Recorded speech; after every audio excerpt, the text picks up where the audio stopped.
Gostaria de saudar todos e agradecer o convite do Centro Espírita Allan Kardec.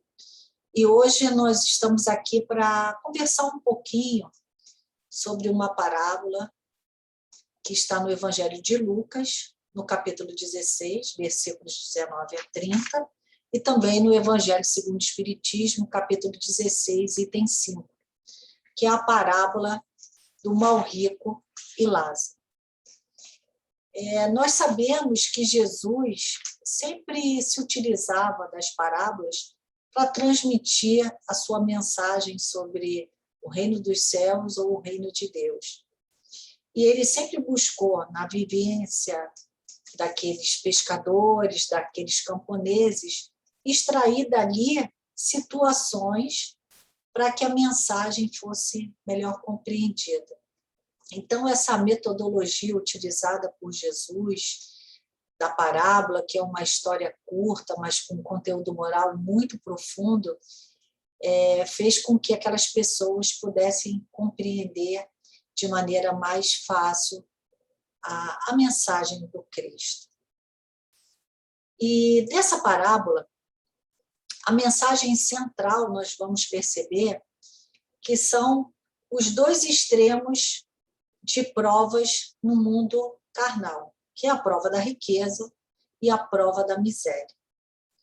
Mas Jesus, ele vai além dessa questão ao expor essa parábola. Ele vai nos mostrar a questão da imortalidade da alma, vai mostrar as consequências das nossas atitudes no mundo físico, refletindo no mundo espiritual, e vai nos fazer refletir sobre quem é o verdadeiro rico e quem é o verdadeiro pobre no mundo espiritual. Então, nós vamos perceber a riqueza dos ensinamentos do Mestre Jesus, que se utilizava dessa metodologia que até hoje nos incita a estudar, a refletir. Elas continuam sendo muito atuais e constroem dentro da gente um entendimento melhor sobre a mensagem do Cristo. Como a parábola ela é um pouco extensa, eu achei que seria melhor se nós pegássemos os versículos e fôssemos trabalhando um pouquinho deles, fazendo uma conexão com a doutrina espírita. E antes de nós iniciarmos a leitura da parábola, eu gostaria que nós relembrássemos um pouquinho nas questões 814 a 816 do Livro dos Espíritos, lá no capítulo 9, que fala sobre a lei de igualdade, onde é abordado o tema as provas de riqueza e de miséria. Kardec, nessas questões, ele vai perguntar aos espíritos, na 814 a 816, sobre essas duas questões, que é a miséria e a riqueza. Então, na 814, Kardec pergunta assim: por que Deus a uns concedeu a riqueza e o poder e a outros a miséria? E os espíritos respondem: para experimentá-los de modos diferentes. Além disso, como sabeis, essas provas foram escolhidas pelos próprios espíritos, que nelas, entretanto, sucumbem com frequência. Na 815, Kardec vai perguntar: qual das duas provas é a mais terrível para o homem? A da desgraça ou a da riqueza? E os espíritos respondem: são tanto uma quanto outra. A miséria provoca as queixas contra a providência, a riqueza incita a todos os excessos. Na 816, Kardec vai perguntar: estando o rico sujeito a maiores tentações, também não dispõe, por outro lado, de mais meios de fazer o bem? E os espíritos respondem: mas é justamente o que nem sempre faz. Torna-se egoísta, orgulhoso e insaciável. Com a riqueza, suas necessidades aumentam e ele nunca julga possuir o bastante para si unicamente. Lá no Evangelho segundo o Espiritismo, no capítulo 16, no item 7, nós temos a explicação de que a riqueza não é um mal, ela não é um obstáculo absoluto à salvação. Ela é, sem dúvida, pelos arrastamentos que dá causa, pelas tentações que gera, uma prova muito mais arriscada e muito mais perigosa do que a miséria. E nós temos que ter em mente que o problema não é ser rico. O problema é de como se utiliza essa riqueza. O que ela vai provocar em nós? Ela vai nos tornar uma pessoa avarenta e egoísta, nos arrastará à sensualidade e aos vícios, ou despertará em nós o desejo de ajudar o próximo. Então, o problema não é a prova que nos é dada. O problema é o nosso comportamento diante dela. Mas vamos começar com a leitura da parábola. E nos primeiros versículos, nós vamos ver. Ora, havia um homem rico e vestia-se de púrpura e de linho finíssimo, e vivia todos os dias regalada e esplendidamente. Havia também um certo mendigo, chamado Lázaro, que jazia cheio de chagas à porta daquele, e desejava alimentar-se com as migalhas que caíam da mesa do rico, e os próprios cães vinham lamber-lhe as chagas. Nesses primeiros versículos aqui, nós temos a descrição dos dois personagens da parábola. E logo de início nós vamos perceber que Jesus não dá nome ao rico. Ele se refere apenas que há um homem que é rico. E não nos revela maiores detalhes do seu caráter. É claro que nesses primeiros versículos, quando ele faz a descrição de que ele possuía uma grande riqueza, que ele se vestia de púrpura e linho finíssimo, que ele vivia de forma regalada esplendidamente, isso significa que ele tinha muita riqueza, ele vivia uma vida abundante, farta, luxuosa, e a gente percebe que, baseado nessa descrição, a gente entende que em função da posição social que ele tinha, ele não se preocupava com os desfavorecidos e ainda talvez não compreendesse que os bens materiais eram apenas transitórios. A púrpura, naquela época, era o símbolo de um alto status social. Ela era obtida através de uma espécie de molusco que vivia ali no mar Mediterrâneo. E a sua obtenção era muito difícil, porque a quantidade de púrpura que era retirada desse molusco era muito pequena. Então, isso acrescia o valor dela. Só para se ter uma ideia, na antiga Roma, só podia utilizar púrpura quem era do Império. Uma certa época, Nero chegou a punir com morte a obtenção de púrpura por quem não fazia parte do Império. Então, só para a gente ter uma ideia, esse rico descrito na parábola era alguém com alto padrão social. Sobre o mendigo, sabemos que seu nome é Lázaro, que no hebraico quer dizer Deus é meu socorro, e que vivia à porta do rico, com chagas, buscando alimentar-se das migalhas que caíam da mesa do rico, e que seus únicos companheiros eram os cães que vinham lamber-lhes a chaga. Então, nós podemos perceber que esse pobre, esse mendigo, além de esperar as migalhas que caíam da mesa do rico, ele também tinha o corpo cheio de chagas. Então, era alguém em muito sofrimento. Mas, na descrição de Lázaro, Jesus, em momento algum, menciona que, por causa da condição que Lázaro vivia, que ele era revoltado, que ele blasfemava contra a providência divina, que ele era triste, que ele era rebelde, que ele era orgulhoso.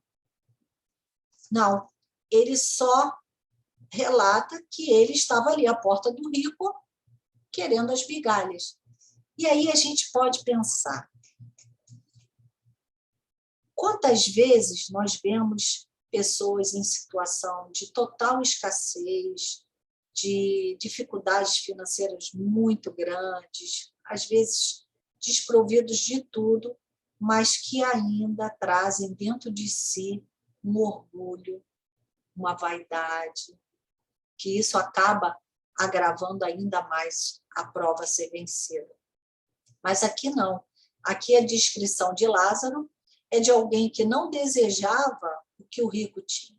Ele não desejava a púrpura, ele não desejava o ninho, ele não desejava a vida do rico. Ele não desejava nem a comida que estava sobre a mesa do rico. Ele desejava apenas as migalhas que cairiam dessa mesa. Então, a gente já pode entender aí que o espírito de Lázaro era um espírito, talvez, resignado, consciente da prova que estava vivendo. Mas, quando a gente, no início, leu as questões de 814 e 815, quando Kardec diz que são os espíritos que escolhem as provas porque queiram passar ou devam passar, nós podemos parar para pensar, mas que espírito escolheria uma prova tão árdua, tão difícil como a escassez total de recursos? A gente ainda tem um pensamento equivocado, né? Nós ainda vivemos num planeta de expiação e provas, e quando estamos aqui, a nossa percepção não é tão apurada quanto no mundo espiritual. Então, a gente pergunta, mas que espírito, né, escolheria uma prova tão difícil? Mas, na questão 264 do Livro dos Espíritos, Kardec pergunta assim, que é o que dirige o espírito na escolha das provas que queira sofrer? E os espíritos respondem, ele escolhe de acordo com a natureza de suas faltas, as que o levem à expiação destas e a progredir mais depressa. Uns, portanto, impõem a si mesmos uma vida de misérias e privações, objetivando suportá-las com coragem. Outros preferem experimentar as tentações da riqueza e do poder, muito mais perigosas pelos abusos e má aplicação a que podem dar lugar, pelas paixões inferiores que um e outros desenvolvem. Muito finalmente, se decidem a experimentar suas forças nas lutas que terão de sustentar em contato com o vício. Então, nessa resposta dos espíritos a Kardec, a escolha das provas no mundo espiritual é de acordo com as necessidades. O que pode parecer muito difícil aqui, na verdade, é um meio de uma evolução. É o meio que o espírito escolhe para que ele possa progredir mais depressa e resgatar os seus débitos. Então, não há nada errado na questão de ter uma prova da miséria ou ter uma prova da riqueza. Essas escolhas são muito bem feitas pelo espírito. Mas, se as provas são escolhas nossas, nós escolhemos com o objetivo de progredir, né, de vencer alguma dificuldade de maneira mais rápida, a gente ainda fica pensando, mas não parece mais natural que a gente escolha alguma coisa que não seja tão pesada?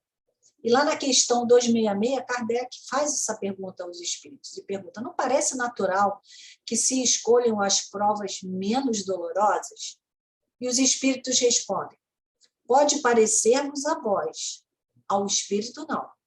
Logo que este se desliga da matéria, cessa toda a ilusão e outra passa a ser a sua maneira de pensar. Então, meus irmãos, não há castigo. Há, na verdade, um processo educativo que nos auxiliará, irá nos auxiliar na evolução espiritual.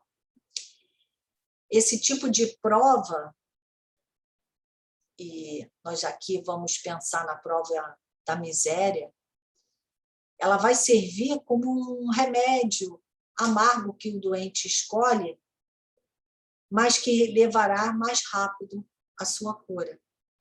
Então, por mais que a gente pense, nossa, mas que prova tão difícil, eu não sei se eu suportaria.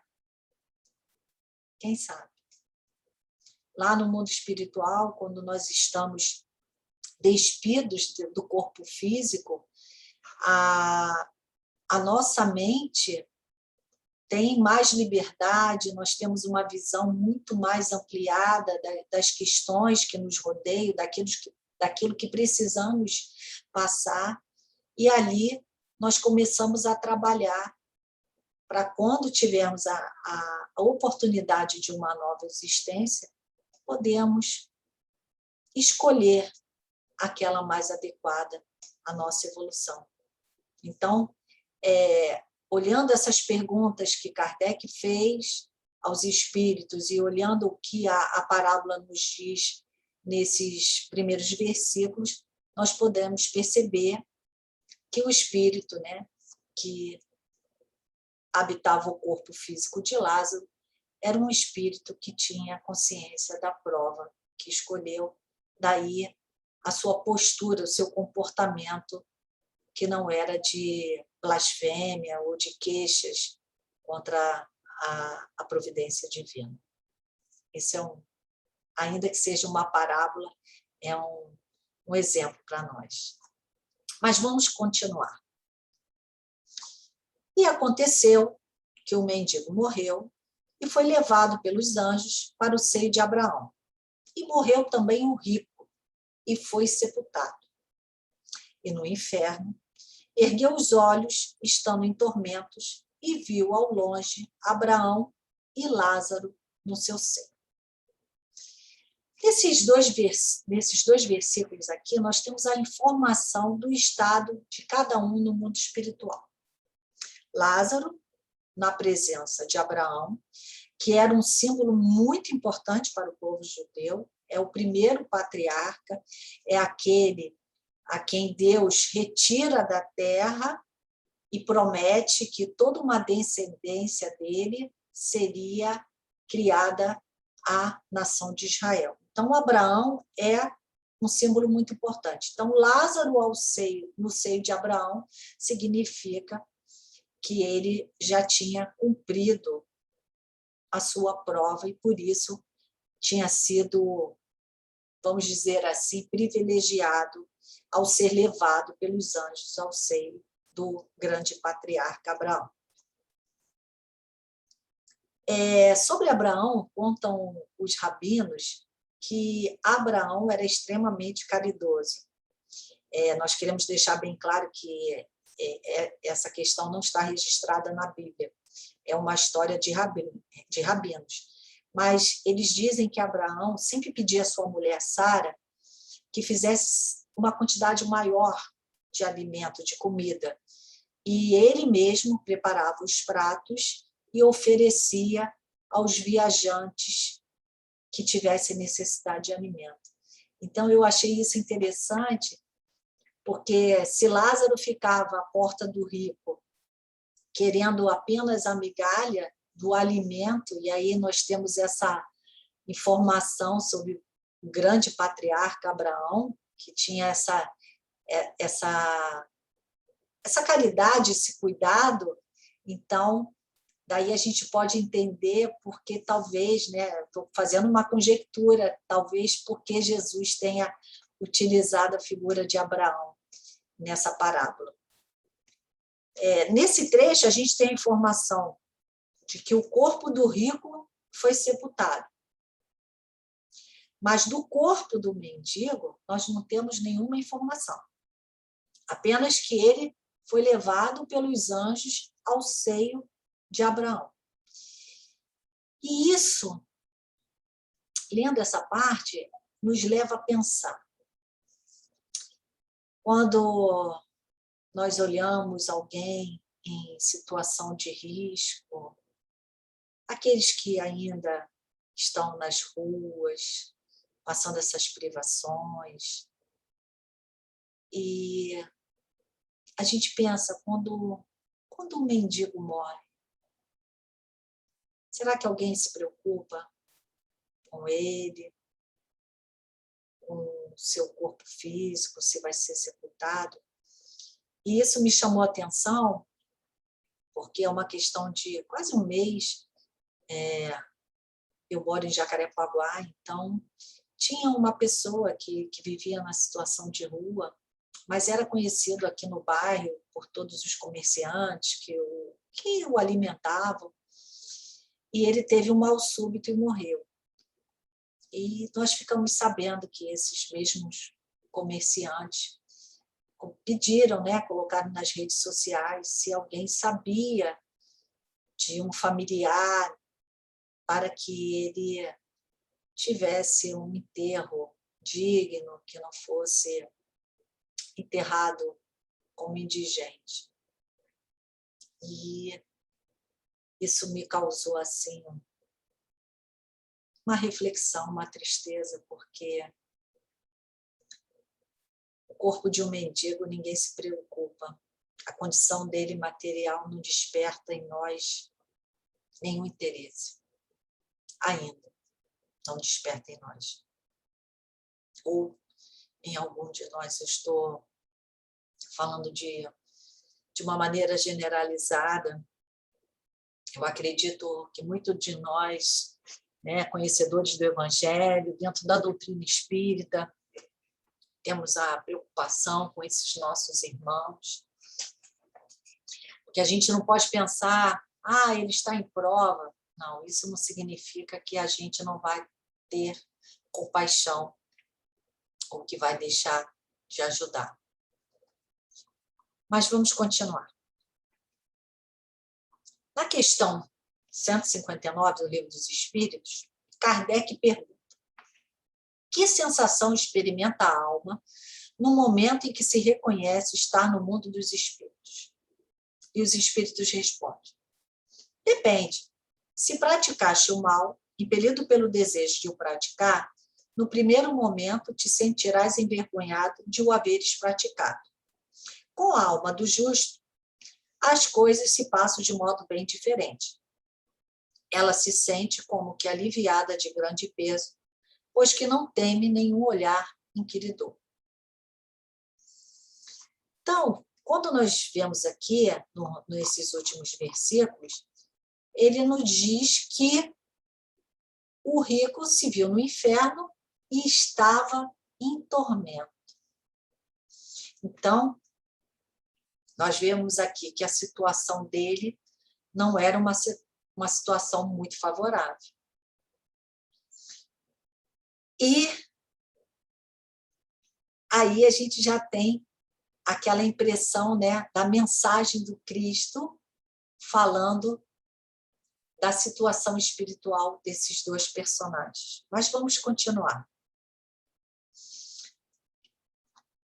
Na questão 643 do Livro dos Espíritos, Kardec pergunta: haverá quem, pela sua posição, não tenha possibilidade de fazer o bem? Por que eu estou colocando essa pergunta? Porque nos primeiros versículos da parábola, nós temos a descrição dos dois personagens, depois que eles morrem, um é levado ao seio de Abraão, o outro fica em tormento. Mas, na descrição do rico, Jesus fala que ele vivia de forma regalada e esplendidamente. Realmente ele não fazia nada a favor do próximo. Mas será que esse rico não tinha nenhuma qualidade? Nós não devemos pensar assim. Toda criatura, por mais defeitos que tenha, por mais perversidade, que ela não tenha ainda despertado para as questões espirituais, todo mundo tem alguma coisa de bom. E aí a gente fica pensando, mas será que ele nunca fez o bem? Será que ele nunca foi amoroso? Será que ele nunca cuidou de alguém? A parábola não nos fala isso.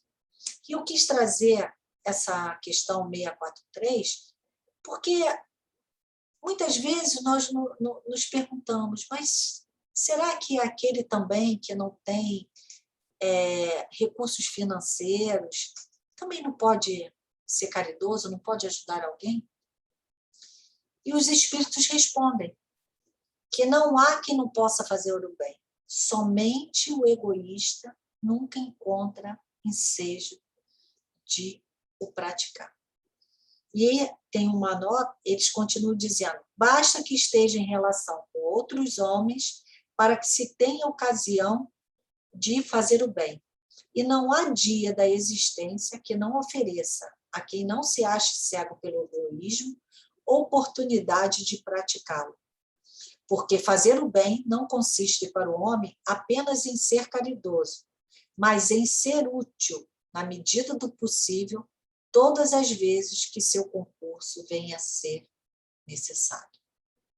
Então, nós nunca poderemos dar desculpa que por uma escassez de recursos, por uma falta qualquer, nós não possamos ajudar ao próximo. Nós sempre teremos oportunidade de ajudar. Pensemos nisso. Mas vamos continuar. E clamando, o rico disse, Pai Abraão, tem misericórdia de mim e manda Lázaro que molhe na água a ponta do seu dedo e me refresque a língua, porque estou atormentado nessa chama. Disse, porém, Abraão, Filho, lembra-te de que recebeste os teus bens em tua vida, e Lázaro somente males, e agora este é consolado e tu atormentado. E, além disso, está posto um grande abismo entre nós e vós, de sorte que os que quiserem passar daqui para vós não poderiam, nem tampouco os de lá passar para cá. Nós sabemos que os espíritos em sofrimento não veem os espíritos equilibrados, pois existe uma separação vibracional, não é espacial. Então, nesses versículos, quando Abraão fala que há um grande abismo entre eles e o rico, nós podemos entender que é uma questão de vibração. Os espíritos inferiores estão numa determinada faixa e os superiores em outra. E nós podemos perceber isso se nós formos olhar a escala espírita na questão 100 do Livro dos Espíritos. Kardec ali nos dá uma explicação muito detalhada e muito rica da condição de cada espírito. Então, é uma questão vibracional. Não há sintonia, então não há como nós estarmos na mesma faixa vibracional de espíritos mais evoluídos. E, nos reportando ainda ao Livro dos Espíritos, na questão 275, Kardec faz uma pergunta muito pertinente. O poder e a consideração de que um homem gozou na Terra lhe dão supremacia no mundo dos espíritos? Os espíritos dizem a Kardec que não, pois que os pequenos são elevados e os grandes rebaixados. Lê os Salmos. E Kardec ainda pergunta na 275A como devemos entender essa relação e esse rebaixamento. E os espíritos respondem. Não sabes que os espíritos são de diferentes ordens, conforme seus méritos? Pois bem, o maior da Terra pode pertencer à última categoria entre os espíritos, ao passo que seu servo pode estar na primeira. Compreendes isto? Não disse Jesus que aquele que se humilhar será exaltado e aquele que se exaltar será humilhado? Então, aí nós já podemos ver essa diferença. O rico que vivia de forma luxuosa, abundante, farta, vai para o inferno, está em tormentos, e aquele que jazia à sua porta, querendo as migalhas da sua mesa, que tinha chagas pelo corpo, que tinha apenas os cães como companheiros, estava ali no seio de Abraão.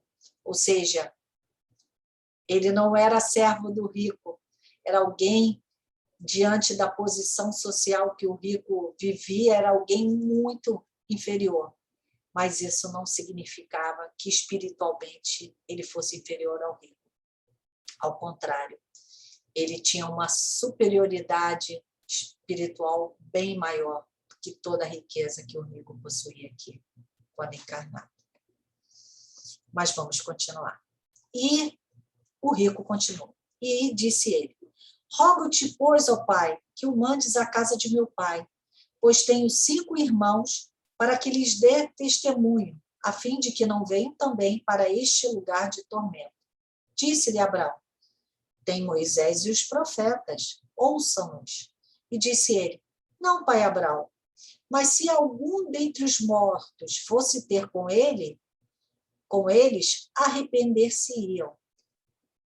Porém, Abraão lhe disse: se não ouvem a Moisés e aos profetas, tampouco acreditarão, ainda que algum dos mortos ressuscite.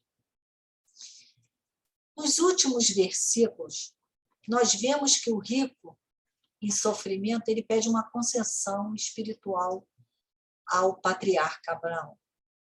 Que Lázaro fosse até a casa de seu pai e alertasse a seus 5 irmãos sobre a realidade no mundo espiritual. E também, através dessa mensagem, mostrasse a perenidade dos valores espirituais. Então, hoje, nós temos na literatura espírita, nas nossas reuniões mediúnicas, as informações que muitos espíritos despertam no mundo espiritual numa condição muito grande de sofrimento, que são consequência da sua incúria, da sua invigilância. E muitos deles têm vontade de mandar, de enviar uma mensagem aos familiares que aqui deixaram, como um alerta. E ainda nesse trecho, nós vemos Jesus tratando da comunicação entre os mortos e os vivos. Então, como eu disse lá no começo, Jesus, nessa parábola, ele foi tocando em vários pontos, né? A riqueza, a pobreza, a imortalidade da alma, as consequências das nossas atitudes no mundo físico, a comunicação dentre os mortos e vivos. Então, é de uma riqueza muito grande. E lembrando desse trecho, quando o rico pede que Lázaro pudesse ir até os seus irmãos e contar, né, alertá-los para que não passasse pelaquela mesma situação, me fez lembrar uma psicofonia transcrita no livro Instruções Psicofônicas, de Chico Xavier, uma psicofonia feita no ano de 1954, com o título Amarga Experiência. Quem puder depois pesquisar e ler, ela é muito interessante. E ela conta sobre um espírito de um homem que tinha uma posição social muito grande, mas que era muito apegado ao dinheiro, a todo o luxo que tinha. E quando ele desencarna e desperta, né, no plano espiritual, ele ainda tem aquele apego à vida que tinha deixado aqui, e isso causa muito sofrimento. E ele vai descrevendo na sua psicofonia que ele consegue entrar numa igreja e quando ele entra no confessionário, o confessionário é como um cofre de banco.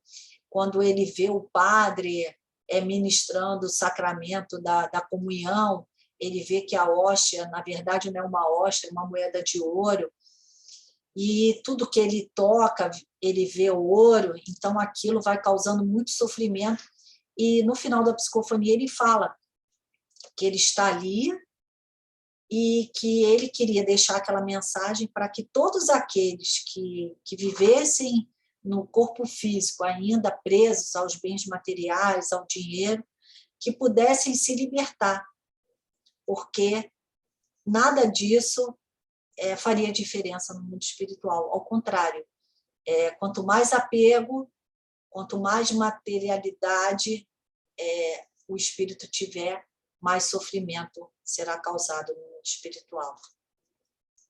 Então, aí nós temos um relato.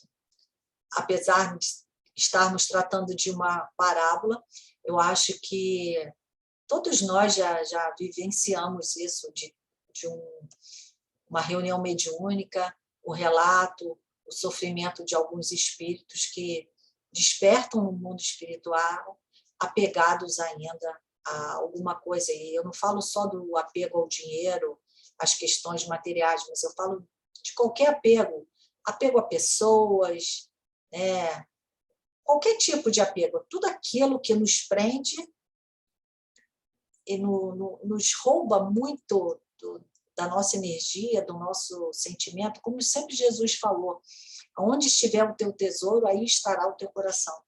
Então, que a gente cultive no nosso coração as questões espirituais, porque, com certeza, elas irão nos libertar.